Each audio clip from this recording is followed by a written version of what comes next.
If you really want to get lasting change, real results that stick around, what do you got to do? If you want lasting change, you've got to give up this idea of trying something. You got to decide you're going to commit to mastery.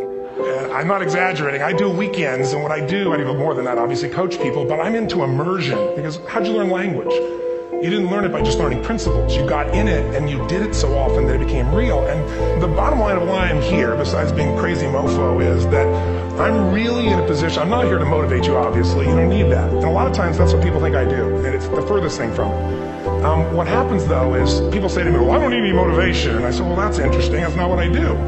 I'm the why guy. I don't know why you do what you do. What is your motive for action? What is it that drives you in your life today, not 10 years ago, or are you running the same pattern?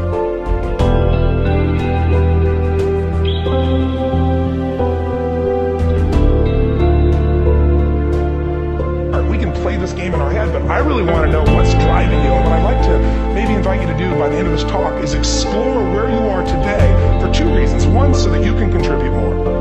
And two, so that hopefully we can not just understand other people more, but maybe appreciate them more and create the kinds of connections that can stop some of the challenges that we face in our society today. They're only going to get magnified by the very technology that's connecting us.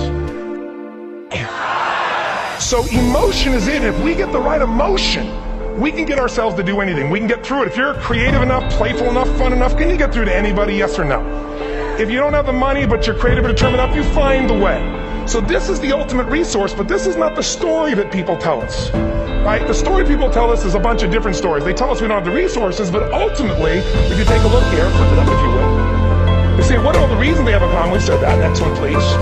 He's broken my pattern, that son of a bitch. I appreciated the energy, I'll tell you that. What determines your resources? We said decisions shape destiny, which is my focus here. If decisions shape destiny, what determines it is three decisions. What are you going to focus on? Right now, you have to decide what you're going to focus on. In this second, consciously or unconsciously, the minute you decide to focus on something, you got to give it a meaning. And whatever that meaning is produces emotion. Is this the end or the beginning? Is God punishing me or rewarding me, or is this the roll of the dice? And emotion then creates what we're going to do, or the action. So think about your own life, the decisions that have shaped your destiny. And that sounds really heavy, but in the last 5 or 10 years, 15 years, haven't there been some decisions you've made that if you made a different decision, your life would be completely different? How many could think of one, honestly? Better or worse? Say I. So the bottom line is maybe it was where to go to work, and you met the love of your life there. Maybe it was a career decision. I know the Google geniuses I saw here. I understand that their decision was to sell their technology at first. What if they made that decision versus to build their own culture? How would the world be different? How would their lives be different? Their impact.